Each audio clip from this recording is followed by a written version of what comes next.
Welcome back to the Stand Up Australia podcast. Stand Up Sits Down With, and we're back with Robyn again. We haven't seen you for a few weeks, Robyn. I haven't been anywhere exciting though. I wish I had. I wish I could say. Well, I was going to say. I wish I could say I'd been to Davos, but actually, not really. No, I've just been doing the usual. Yep, that's good. You know, when life's busy and you can see some mates, which you've been doing, it's always great. You've got to have time for that. We can't be working all the time. That's right. I am pleased to report that I finally have some bananas on one of our many banana trees. It's been like 2-year wait. It's so exciting when you see these little bananas growing. So, yes, that's my gardening. That's awesome. It's very, very Queensland. But anyway. The rest of Australia is like, what? No one else wants to hear this, right? But yeah, so we've had this banana circle with many banana trees and absolutely nothing on them. And then a couple of weeks ago, one of the chambers of our composting toilet had finally matured. Okay, so I emptied the contents of said chamber onto the banana circle. Watered it all, went away with my husband for his birthday, come back, and there's a hand of bananas on one of my banana trees. I'm like, my banana trees want to eat poop. So there you go. Hot tip for banana growing. They like poop. Who knew? Most things do, don't they? Most plants. You get those beautiful banana flowers as well. They're gorgeous. They're so lovely. Anyway, so that's my banana story. I'll be thinking of that when I eat the bananas. Well, you can eat the banana flower too. They make yeah. I've only ever had them in cans before, but no, we're going to have fresh banana flowers. All right, that's my gardening news. But on a serious note. Yes, on a serious note. So we haven't got too much prepared today, but we just wanted to talk about the Rex Patrick interview. I just want to get your take on that.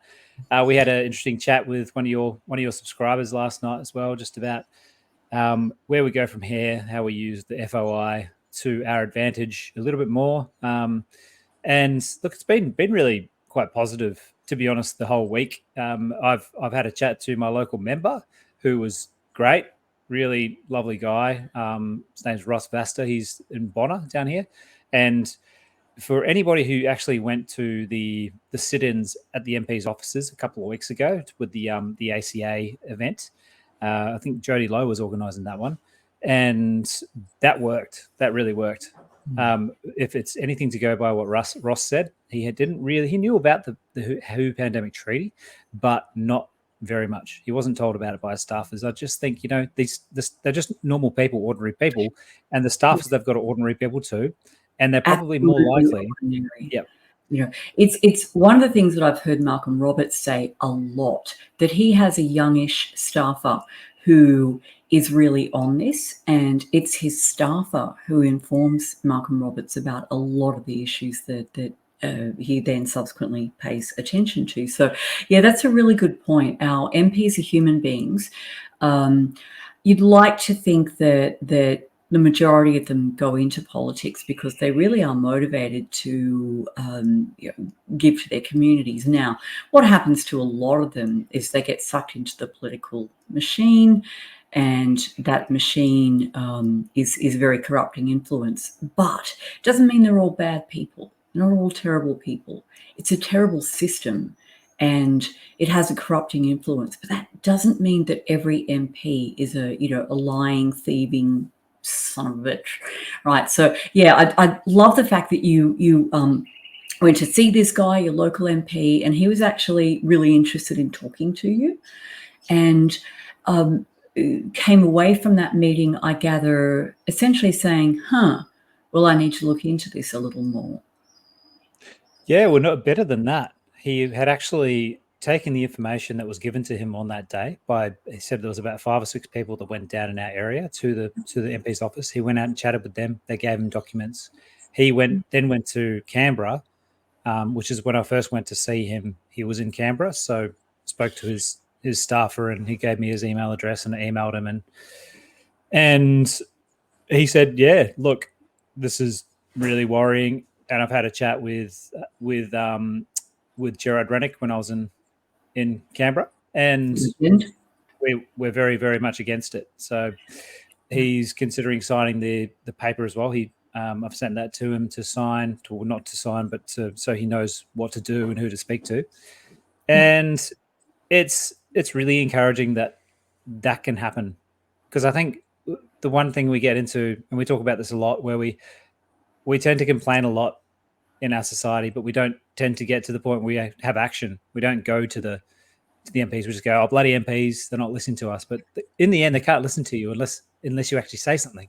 So yes, that's a really good point. And we, as you say, we tend to whinge a lot, guilty as charged, about the utter corruption of, those at the top. But the point that we miss a lot of the time is that they only get to do this because of the cooperation of, or basically not even cooperation, what's the word for it? Because ordinary people are basically opting out. Again, they're just saying, well, they're all corrupt bastards, so what can you do? And the answer is, it turns out you can do a lot. And when you raise your voice in a polite way, in an informed way, you take documents along to them, you speak to them in a way that's respectful of them as human beings, and not all of them, but some of them, it seems a significant proportion of them will actually listen, will pay attention. And I imagine because they're being related to as human beings, that encourages them to start looking at these issues as human beings, not as cogs in the political machine, but, say in the case of your MP, does he have a family? Does he have children? What kind of Australia does he want for his kids? So, yeah, anyway, encouraging. Sorry to go off on a tangent, but this is actually quite relevant. Many people who, have been following these issues very intently will be aware of the spat between Dr. Peter Breggin and his wife Ginger and Jane Ruby on the one side, and Robert Malone and Matthias Desmet on the other side, that to a large degree revolves around the Breggins having written very critically about Matthias Desmet's notion of mass formation, okay? And the idea that for totalitarian government or for totalitarians to essentially be able to seize power, the people have to accede to it, right? The people have to give permission to it. And the Breggins got, all bent out of shape around this, saying, oh, you're victim blaming and there is a conspiracy. Like, yeah, there is. But Desmet does have a point. Now, does that mean that I 100% accept his thesis? No, there are holes in it. Do I think that it should be rejected completely out of hand because we should just blame they, them, those? No. We have to take responsibility for our part in it too. Anyway, like I say, sounds like a tangent, but I don't think it is. We certainly do. Like, this is the problem with our type of government, is the fact that we have gotten so comfortable just being who we are, watching the football, going to the pub after work, all that sort of stuff, that it's a really relaxing way to live. But in the end, if things get out of hand, you can only blame yourself. You really can. Like, Will never happen. Yeah. What's that saying? Bad things happen when good people do nothing. Or all that is required for evil to triumph is for good men and women to do nothing. Yeah. So, I mean, that's very true. So obviously there are things that are very, very much out of our control, especially now. You're not going to be able to go to the WEF or the WHO and have a chat to Ted Ross or Bill Gates by yourself, but you can certainly make a change just by doing what you can do. And if everybody did that, then we'd have a different situation, wouldn't we? But Which kind of links up to, sorry, I know you want to talk about the digital ID bill, but that what you said just kind of links up to our other major subject that you wanted to talk about today, which is we'll get into that. We'll get into that first, anyway. And FOIs, and so freedom of information requests are actually a really excellent way for the ordinary person to demand the transparency that we are promised in our representative democracy, right? The deal in a representative democracy is that you're going to elect, this bloke or this chick, and they're going to, represent your wishes in Parliament, and the government's going to conduct its business. And the government is meant to be transparent to the citizens, while the citizens have privacy. Okay, again, you think about the digital ID bill, which we're also going to get to, and that reverses it. Okay, so that makes the citizens completely transparent to government, while the government says we can do whatever the hell we like. So making FOI requests and then following up on them very assertively, I dare say aggressively, as Rex Patrick has been doing, is a way for ordinary people to participate in this process and to basically demand what it is that we've been promised. Yeah, so the interview. First up, what was your impression of Rex when you were talking? Great interview, by the way. If our audience, if you haven't seen that, it's less than an hour. I watched it on 1.5 speed, like I do everything, and you can understand it perfectly well. So it's like half an hour of your time. Go ahead and watch it. All right, Mitch, what did you think of him? Oh, I really thought he's a great bloke, to be honest. Yeah. I think he's just a Aussie fella. He used to be, I think you said he was in the Navy or the Army. I can't remember which one it was. Navy? Pretty sure it was Navy, yeah. Could have been Navy, yeah. So, look, someone like that. Submarines. He knew about submarines. That must have been Navy, yeah. Someone like that really cares about their country. And it's really, once again, it's really easy to say, oh, he's a senator, so we shouldn't trust him, blah, blah, blah. He used to be a senator. But, one of us could easily be a senator one day, you know what I mean? We could be there because we care about our country. So I thought I was really impressed with him, and I thought he's just doing it because he wants change and he wants to be able to see Australia be a democracy again, which obviously he sees it going down a path which I think we both see going down away. It's slipping away. Yeah. And I didn't ask him what he thought about vaccines or anything like that, because it's really not relevant to what's going on. His bugbear was the fact that they could sit down, make a new cabinet up, and then say, no, you're not allowed to know anything about it. Whereas if it's going to be affecting every single Australian, what they're saying, then that needs to be on the public record. But that was the impression I got from it. I thought amazing. It really was one of those moments where I got some warm, fuzzy feelings from it, because I just thought, wow, this is stuff we can do. This is really stuff we can do. And I feel like that every week. I feel just a little bit more or less black-pilled, you know what I mean? I feel like that dark haze is lifting from my brain, where you feel like everything's lost. And that's the point. That's the point. They want you to feel like that. They want you to feel like that. Yeah. I just published an article today on another of these, ridiculous articles that gets published in medical journals about how to overcome misinformation, specifically vaccine misinformation with this psychological inoculation technique. And it's such a load of old tosh. And but the thing that really came out of it for me is, man, there are so many of these articles being published. I see them because I have what are called ETOCs, email table of contents subscriptions to a lot of these journals, because I like to keep a watch on what they're publishing.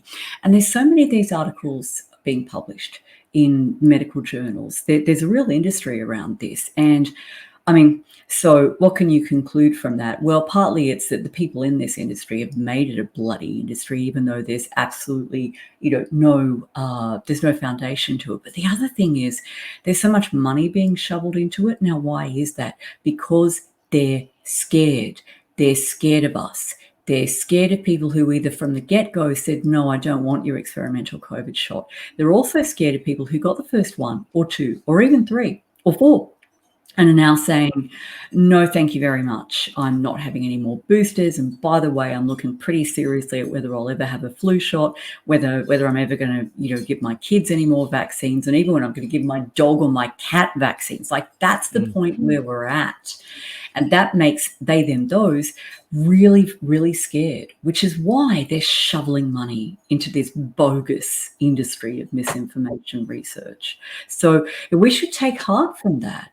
If they thought it was a done deal, if they thought that they had us all in the bag, they'd all just go off to Davos and, eat fancy food and laugh at us. But they don't think it's in the bag. They are keeping up the propaganda campaign, and it's actually getting more and more transparently ridiculous as they go along. This bird flu thing being the latest. Like, oh, for God's sake, Yeah, oh God, that's a shocker, especially bird flu in cows, like they're doing in the States. And to think that they can't. Is it in cows here now as well? Is it? Yeah, there's been a case identified in a farm in Victoria. Okay, so they're going to see this. PCR, yeah.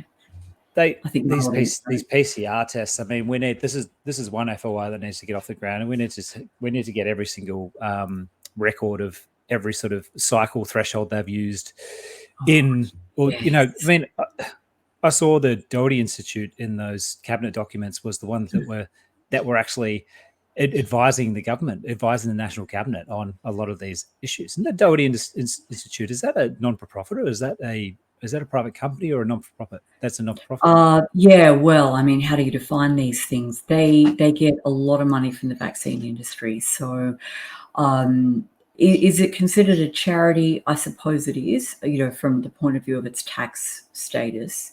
But I mean, look, all of these supposed research, not all, sorry, a large percentage of these supposed research institutes are essentially pass-throughs for the pharmaceutical industry. Yeah. And the people who staff these institutes and who are essentially in this revolving door relationship with the likes of the TGA and the various panels that approve vaccines to be added to the schedule and whatever, they just rotate from the pharmaceutical industry to the likes of the Doherty Institute to, the public service, and they're just rotating through all these positions. So it becomes, it's essentially the vaccine industrial complex. Well, they are. I'm just looking at them at the moment. I seem to remember one of the main names of the pandemic was part of it, wasn't it?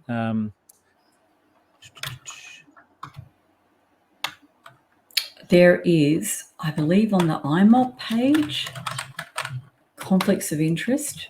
They have a very detailed. Let me see. I think it was IMOP. Had a very detailed listing of conflicts of interest. Here we go. Conflicts of interest in vaccination policy. They've gussied it up quite a lot. All right. So let's see. I'll go ahead and share this. Yeah, share that one. Here we go. Share screen. Let's hop over here. Oh, whoopsie. Sorry. I have to go entire screen. Yeah, why not? Okay, so this is the page, conflicts of interest in Australian vaccine policies, and you'll see here, it's formerly IMOP, now the Heart Party, and they have all of these.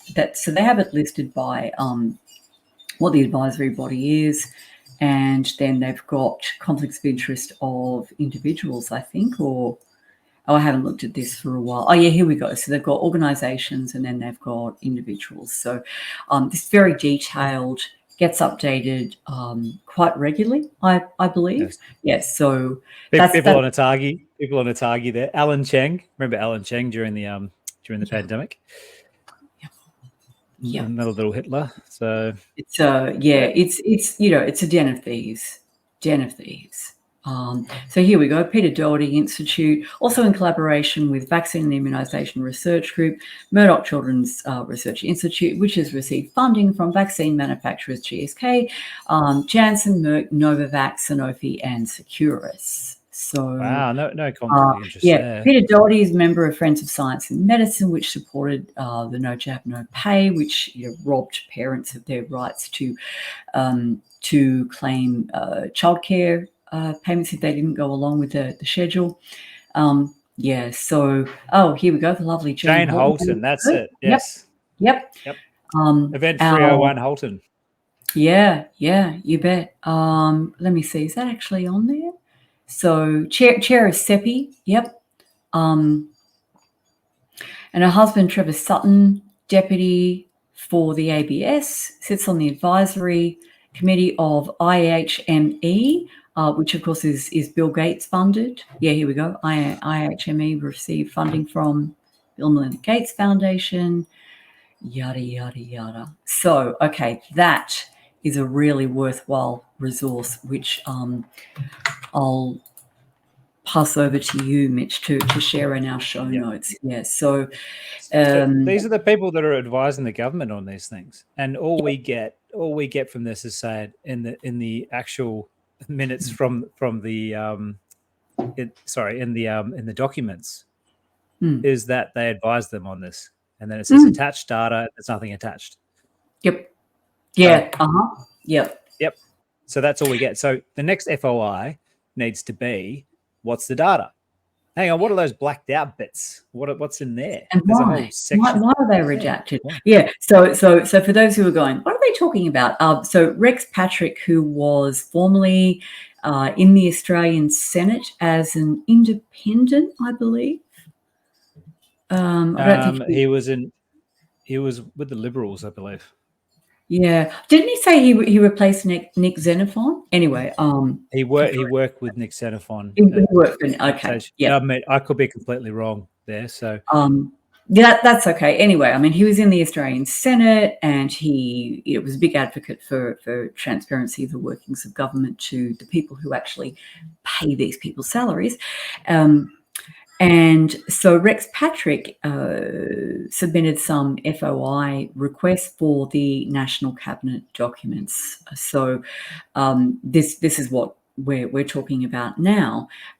This completely unconstitutional body that was convened by Scott Morrison, the Minister for Everything, where they claimed parliamentary privilege as the cabinet, which, as Rex Patrick pointed out, not legally sound, because that national cabinet was not a cabinet in conformity with our I presume our and I can't remember what he said here, but essentially our the provisions of our constitution. So how long did he have to fight for those national cabinet documents? It was quite a while. 3 years. 3 years. Yeah. 3 years. And then they issue them with big blacked out bits. Yep. I'm gonna bring up one of the first ones here now. So we've got, here we are. So that one's actually not too bad. This here we go. All right. So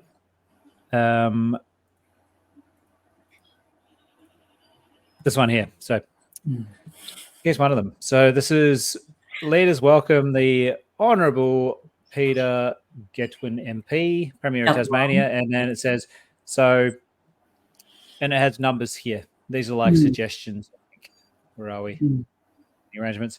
So number 1 to 7 is completely blacked out there. Yeah. So you're allowed to see number 8 and number 9. So seven provisions that you can't. Yeah, you as the people who pays these people's salaries, you can't read that. Why not? Yep, you're not allowed to read those. Interested to know what the coding is for. Like, why is that redacted? You know. Yep, and these are like why it sort of was put together and all this. You're not allowed to see that. And Rex was saying that a lot of the time, that public servants who think it'd be detrimental to them if they were actually been able to be seen, and he's fighting this in court at the moment. Just saying, no, this is ridiculous. You're a public servant. There's no possible reason that you can use that argument. So task is to give free, what is it? Free and frank and fearless advice. Okay, Yep. You're not fearless if you're afraid that if the public got wind of what you said, they'd have your guts for garters. Well, you didn't give frank and fearless advice then, did you? And you got here Doherty Institute. Frankly and fearless. Yeah. So Doherty Institute did the modelling. It's just like Oxford University in England, with the modelling over there with. Oh yeah, well actually it's Imperial College, the Imperial College modelling that calls them Imperial. to, Yeah, sorry. Yeah. I'm thinking of Oxford AstraZeneca. So you got Doherty Institute actually providing all this. So it's the doors seem to be opening and closing at my house quite a lot. Oh, it's the ghost. So why can't we see this modelling? Why can't we see it? This affected Australian individuals, businesses, schools and children's educational attainments, people who were overseas or interstate and got stranded. The enormous amounts of money that we're in hock for now because of this insane spending that the government got into, and we can't see the modelling. Really? We can't see the modelling, but in Victoria especially, they're expected to repay all that stuff, even though you're not allowed to see what the reasons were in the first place. And then you got this here. This is a Freedom of Information request, which hasn't been granted as far as I can see. I tried to search for the information, but it's from righttoknow.org.au and says, I seek access to the documents you rely upon to make the following statements in your media release dated 25th of January 2021. The Pfizer vaccine has met strict standards for safety, quality, and efficacy. I also seek access to the list of our own Australian experts who found it, the Pfizer, BioNTech, and COVID-19 vaccines safe, effective, and of a high standard in your statement below. I welcome the TGA's approval of the Pfizer vaccine with our own Australian experts finding it is safe, effective, and of a high standard, the Prime Minister said. So this is a FOI request which hasn't been granted yet. And this is exactly the stuff we need to start going after, because this is now sitting with someone who's probably, as Rex said, it's woefully understaffed, this area of government, and it's done for a reason. So they can say, oh, we get their freedom of information request. It just takes a long time. Oh, it's like when you get put on hold. We're experiencing an unusual call volume at the moment. Well, if every time you phone that number they say that, they clearly need to hire more customer service people. So yeah, so it's the same with government. I mean, they can waste enormous amounts of our money on all sorts of bollocks, like the referendum that no one, or an insufficient proportion of the population actually wanted on a topic that is certainly not a pressing issue for us in the 21st century, but they don't have enough money to hire people to go through these FOI requests. Yeah. Yeah, so it's interesting. Look, the 7 here, they have released a document, but I couldn't find it. It seems to just be a link to other information. When in the past, when I've asked some information from the Queensland government about the efficacy of masks, what studies have you got? And they sent me a link straight to the CDC. Yeah. Our claims were based on their claims. It's just a giant circle jerk, isn't it? Yeah.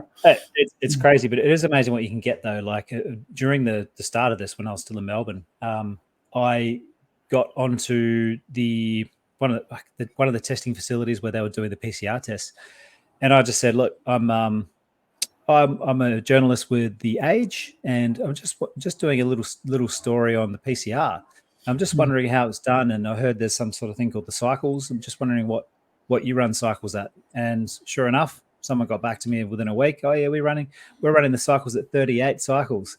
So, and I was like, I've actually seen FOI requests that were filed in New South Wales, and they were doing up to 45. Yeah, 45 is, you'll find anything. There's no validity to that test at all. No. And yeah. Well, not like that. I mean, you can find. Sorry. Let me be more precise. at that number of cycles, there's no validity to it at all. It's arguable, it's questionable whether at a lower number of cycles. I mean, what are you really finding? You're finding viral particles. Does it indicate active infection? There's this whole attempt to correlate the cycle threshold with the number of viral copies, and that, again, it's argued that if the cycle threshold is very low, then there must be, very active viral replication, which would indicate that you were at an early stage of the infection. But are you contagious? Does this actually mean anything? Yeah. Yeah, and if people aren't sort of familiar with that, I'm pretty sure everybody's heard of it by now. But every cycle that you have in that, you're doubling the amount of material in there. So if you're at 1 billion by 38, you're then doubling that. So is it doubling or is it timesing by that amount? No, it's doubling, isn't it? Because you're splitting every time. So it's basically like photocopying. Yeah. Yep. And then you've got distortion, like anything. If you distort a speaker too much, you're going to hear anything. You'll be able to hear anything you want to hear in those. Have you ever seen those tests where people play like a just a white noise, and then they'll say, "Can you hear this phrase in there?" And people can hear it because they've been told that they can hear it. So, oh yeah, I can hear that. Yes. It's exactly the same with this sort of stuff. It's all noise, no signal. Yeah, totally. And there's video of Fauci at some point early on in the piece saying that certainly, I think he said above 33, all you've got is, and this is his words, not mine, all you've got is dead virus. And so if you're running it at 34, 35, 40, 45, you're not conducting this procedure in any way that's going to yield useful information. And so, what cycle threshold has been run to return this positive for bird flu in this dairy farm in Victoria, right? That's an FOI. Anyone wants to get busy on that one? I don't even think you'd need an FOI for that. You'd probably just need to do what I did. If there's anybody out there that wants to do that, go ahead and do it. I mean, I'll bring them up and ask them. Yep, I'm a journalist. Well, everyone can be a journalist now. Everyone's got a phone. Everyone these days has got a social media account. You can start a Substack in no time flat, and now you're a journalist. Yep. Yeah, just that these are the things we're talking about. Just little things you can do, little things which make a big difference. And there's so many questions that need to be answered that they're just trying to distance us away from. We've had the voice, and now we've got the digital ID to worry about, and then this to worry about after that. And there's Israel, Palestine, and there's immigration. But let's not forget what happened 3-4 years ago, because that needs to be answered first.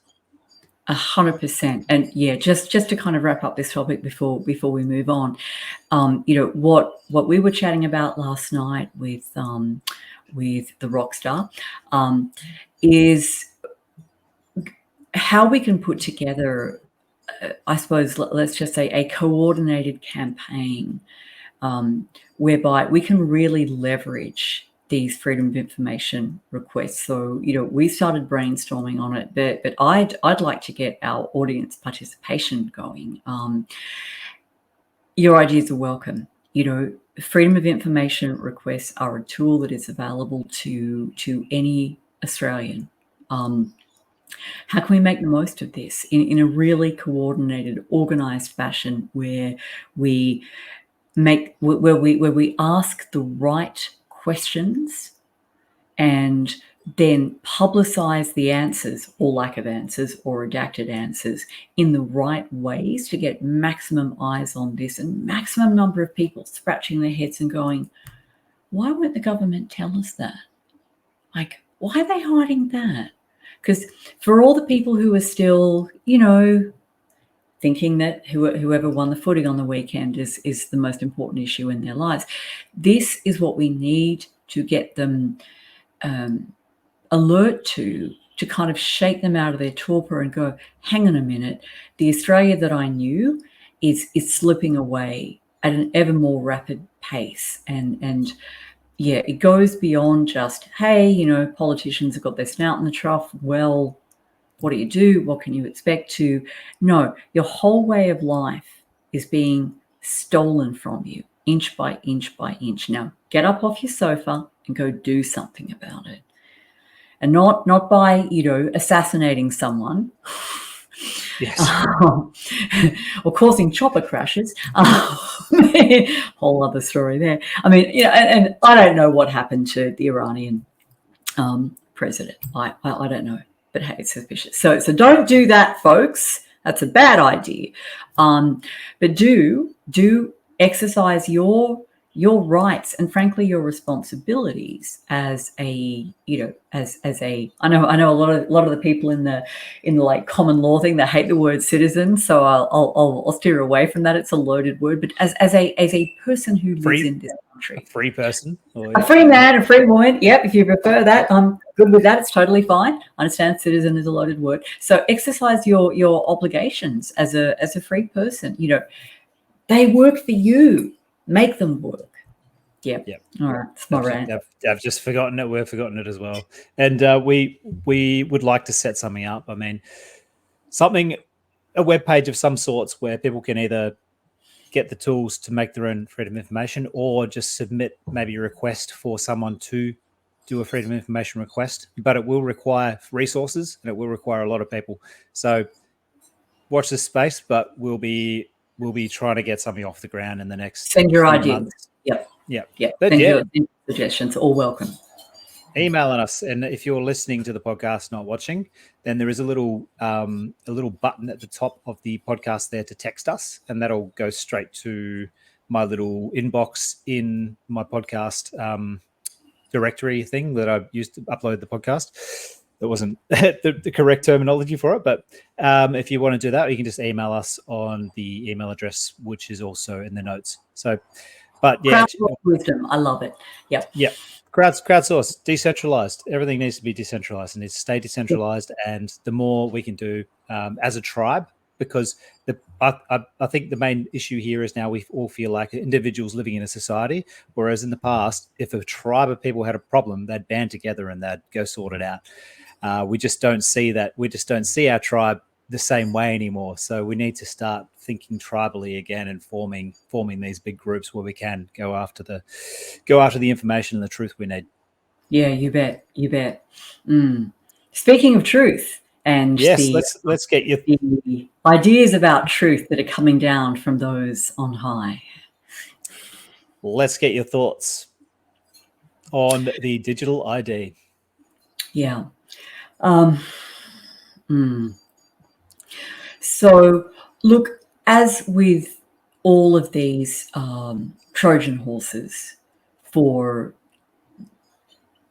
the top-down control grid, it's always sold to us with fluffy language about safety and convenience and preventing online harms and yada yada yada. But all of that is lipstick on a pig, and the digital ID is a really crucial precondition for much else that is I suppose that forms, you might say, the policy suite of this whole globalist entity that is, again, stealing our countries away from us and imposing this top-down system of control. And so I say that because it doesn't matter which country you look at, the same or very, very similar legislation and provisions are being put onto their agenda.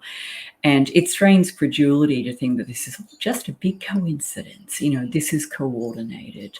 So you need to have digital ID bill in order to regulate access to, among other things, the internet. And of course, it's a precondition for central bank digital currency, and the social credit score that is part of that whole package. Yeah, you think of them as dominoes, basically. With the first one is going down. It's interesting to note that this is voluntary, which it is. It is voluntary. So one thing I think I see a lot of people getting into the habit of is, now this is passed. It's like, oh, it's passed. Oh my God, boo-hoo, this is the end of the world. it's still voluntary. If you don't take it up, if enough people don't take it up, it won't stick. It won't. They can't force you to do it. They can't force us to do it. At the moment, it's a voluntary suggestion, but they're going to do things like this to get it over the line. And when you see articles like this, and I've got quite a few here.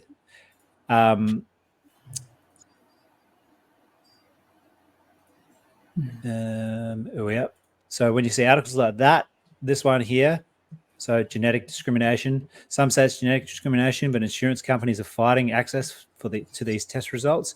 Or this one here, Australians are unaware of how much personal data is being collected due to ambiguous privacy policies, says ACCC inquiry report. Or the first one I put up here, which is Leaders' Way to Plan to Track Domestic Violence Offenders. When you see these articles, this is a sell. They're selling something to you because that's 100%. Not in law. This is not news. This is a manufactured agenda. It's so important to understand this. When you see topics in the media that seem to appear out of nowhere, like who was talking about male violence prior to this? And then suddenly there's this flurry of reports of it and articles about it, and we need to do something about this problem of male violence. That's not something that happens organically. The news is a construct. Yeah, and there's always an agenda underlying it. I mean, we picked this. I sent this article to you a couple of weeks ago, and I said, we picked this 6 weeks ago. What's going to happen?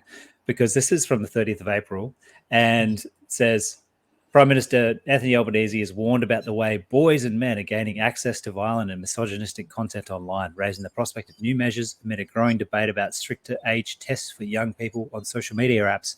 In November, the federal government said the age verification systems were immature and carried significant risks that can make it hard to put them in place. But this week, it said it was working on a pilot scheme for an age assurance mechanism that could be applied to online porn. And someone think of the children. Yes, when someone think of the children. And we spoke about this in relation to the Westfield stabbings in Sydney, because you could tell immediately that was going to be it had two purposes: violence against women. So we need to make sure we keep track of violent men, and also mental health, because people who with mental issues like he did, they're going to need to be tracked. And how do you do that? Through a digital ID. So if social media companies are going to verify the ages of children online, that means they have to verify the ages of everybody online. And there's your Trojan horse for the digital ID. Yes. Yep. And, this one here about genetic discrimination, this talks about how insurance companies won't insure you if you've got any sort of genetic issues in the family, which I'm sure they probably wouldn't, to be honest with you, but they won't let any opportunity go astray, because they said we are really now at a tipping point where we need to decide who should have that information and how it should be used, he says. Some businesses, insurance companies in particular, really want to get hold of this information because it makes it easier for them to pick and choose who they provide services to. Gattaca, anyone? Gattaca, but yep, and that this is it. Like these movies that are in the public consciousness for now. People will see this and go, I don't want to give my information to the insurance company. I'll give it to the government, and they can look after it, and they can give it to the insurance company. Well, again, watch Gattaca. The government and the corporations are all just one sticky blob, right? So,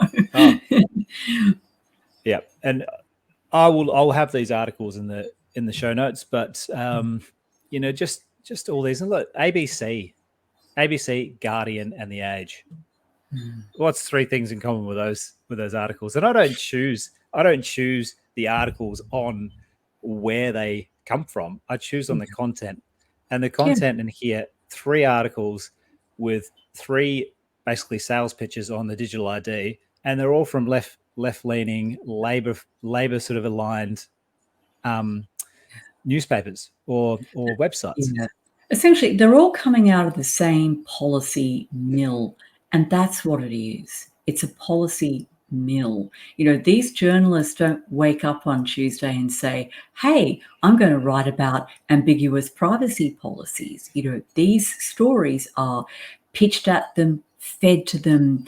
They're contacted by sources who essentially use these journalists to plant these stories in the public consciousness, and then the public goes, "This is news." It's not freaking news. This is propaganda.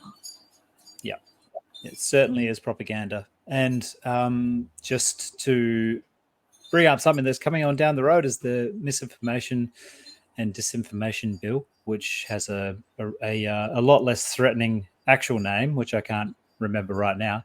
But under that bill, these same news companies will be exempt from the misinformation and disinformation. So these will become more of a propaganda arm under that. And that's the final, in my eyes, that's the final domino to go. Once that's down, goodbye freedom. Yep, absolutely. Absolutely. Yep. And, many people will remember that there was a huge public response to this ACMA. It's not really a full bill, is it? I think it's an amendment. The Australian Communications and Media Authority, isn't it? So yes, so there was a huge response to this where there were, I do not remember how many public submissions there were, but there were a lot. And the vast majority of people and organisations were saying, hell no, no thank you, no need for this, what the hell are you doing? There were a few who said, we think it's a great idea to protect the public, but they were the usual suspects. And now, of course, when does this come up for review again? I mean, it's pretty convenient timing, isn't it? We have a couple of incidents like the stabbing of the bishop and the Westfield attacks, and then we get that repulsive creature, Julie Inman Grant, who according to my husband, who did a little search on her, has more glamour photos of herself sprayed across the internet than anyone in the public eye should be focused on. All right. I mean, you're saying she might have an OnlyFans account? I think she's getting paid well enough to not need that, but could be an added source of income. Who knows? Not saying anything, but so sorry, I just went way off track with that. So we get Julie Inman Grant getting all animated about how terrible it is that people are spreading these clips of what happened, which is really fuzzy and you can't see hardly anything at all. But that could somehow incite more violence. How? Tell me how. How does actually watching what happened encourage more people to do it any more than I mean, we had the violent video games panic back in the 90s or something. These teenage boys who are playing shoot 'em up games, it's going to lead to an epidemic of violence. Did it? So anyway, absolute ridiculousness. So once again, the timing of when this bill is coming before Parliament again, we have these violent incidents. Our Karen says we've got to stop this. It's going to be dangerous for everyone. And will the public respond once again with the same degree of interest that they had the previous round, where there were all these submissions being put in, or will they be cowed by this propaganda campaign? It's very interesting, that whole, and I'd almost forgotten about her and what she did a few weeks ago with trying to get those things off the internet. And I feel like the answer to that, internationally, just for Australians. I feel like, I'm not sure if you heard about the stabbing of, there was a radicalized 16-year-old in Western Australia as well. It didn't quite get as much attention. No. And he went to Bunnings and stabbed a guy in the back. He was very well known to the authorities. He was in a de-radicalization program. And do you remember the clip we played a little while ago with Senator Shoebridge talking to the police? Yes. All right. So you got this kid who's been radicalized, who apparently walks down the street in his ISIS gear, just spreading hate and whatever else he was doing. And for some reason, he can go out and stab someone. Do you maybe think that he might have been known to the federal police as well? Mm. Do you And think perhaps not maybe just he might have known, been radicalized well, just as by them? Shoebridge was grilling that Fed on, they took some boy with severe behavioural disturbances and basically he was, let's just say a mental age much younger than his chronological age, and just fed him all sorts of garbage and radicalized him. So how often is this happening? When we talked about that, I shared that book, The Terror Factory, about how the FBI has been up to this for decades, so yeah. It's a problem reaction, another problem reaction solution event. Julian Grant is there to not just keep it under wraps, but make it, let's put it in a timeline. The federal police, they get involved with these children who maybe have been slightly radicalized. They radicalize them more. They go out and commit these atrocities. The public kicks up a stink, and then the problem is forced on the public. So Julian Grant steps in and said, "We can't have these videos out there. We need more control," which means it gives the government more fodder to then go and put this bill through and say, "See, these people are getting stabbed, and we need to pass this." So, I mean, open your eyes, people. This is clearly what's going on. There's no way this kid was not known to the federal police, and these are the tactics they use. So, yeah, let's want to sort of wrap it up, but I think we need to make sure now we really get activated. We need to get activated. We need to get out there. Don't use anything to do with this new digital ID. Watch out what's going to happen, because it will be convenient. It's going to be very convenient. It's going to be hard not to use a lot of the time. Look at your phone, for instance. Your phone. There's so many apps on there that are tracking you right now. But people use them because they've given away the freedom for convenience. I'm going to put in a quick plug for a lovely chappie on the Gold Coast whose name is Tony Douglas. Freedom Technology and Services is his outfit. And from the lovely Tony, you can get yourself a de-Googled phone.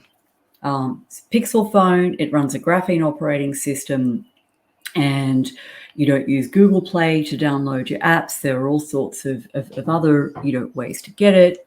You customize your phone so that you have as much privacy as you personally desire. Now, is it a perfect solution? Well, I mean, there aren't any, but it's a start. At least don't have your freaking phone tracking you wherever you go. So that's super important. And then just before we wrap up, I wanted to share this article from the wonderful Meryl Dory's Substack. So let's go ahead and share once again, and we'll go entire screen. Just so we know that we practice what we preach. This is what I've been using as well. De-Googled phone, and it is running this one here, Calyx OS. So you can go to Calyx OS, you can download that. If you've got a Pixel phone, easy to install. Easy to install. It'll double your battery life as well, by the way. So yes.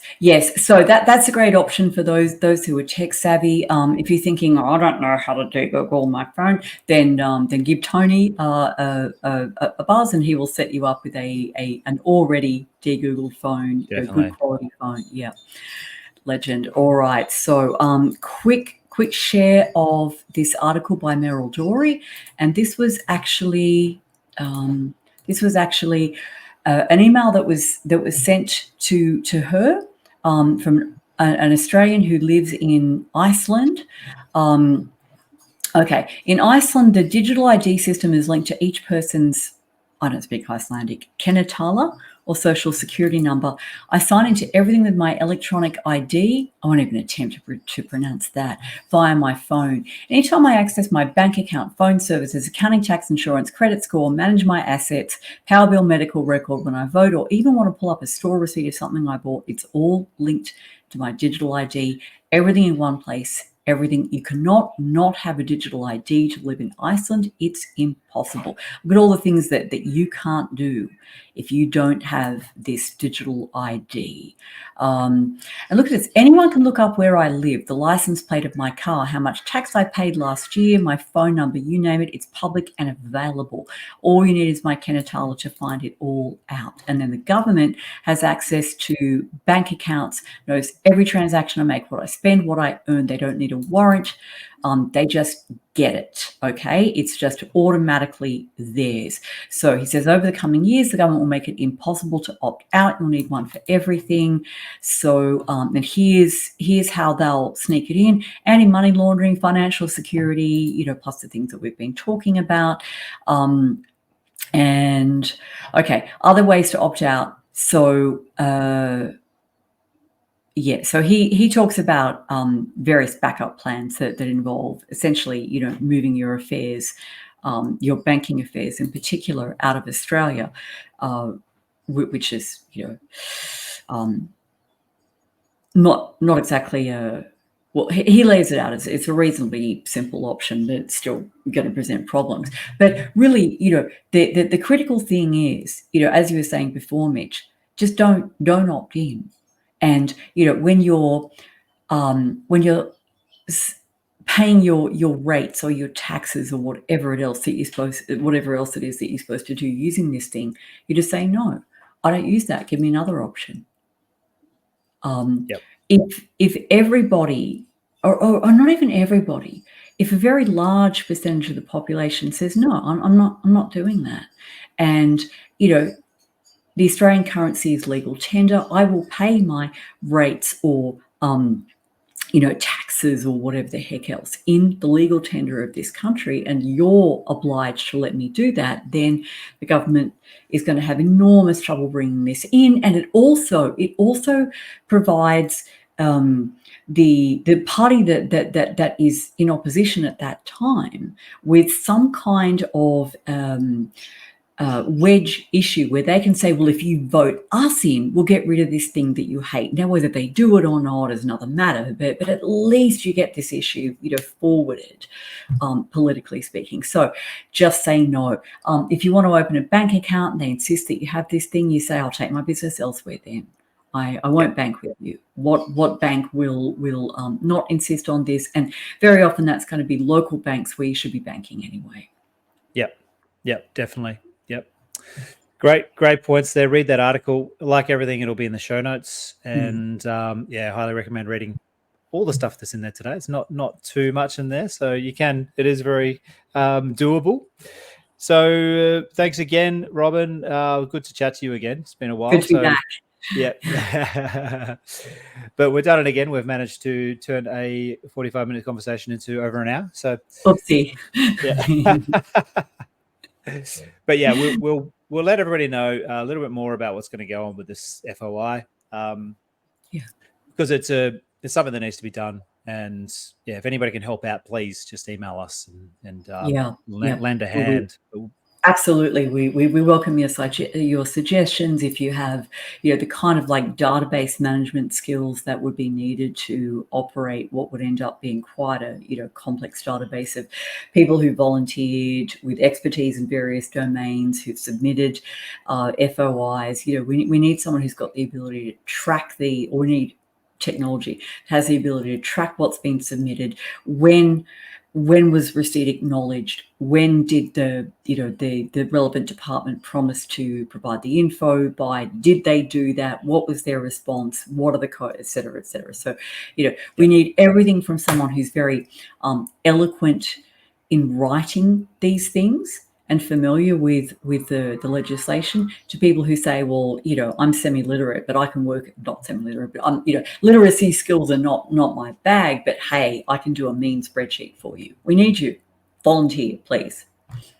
Yes, please. Yes, please. We look forward to the mountains of email we're going to get after the show. Yes, indeed. All righty. All right. You have a good weekend, Mitch. You too, Robyn. All the best. See you later.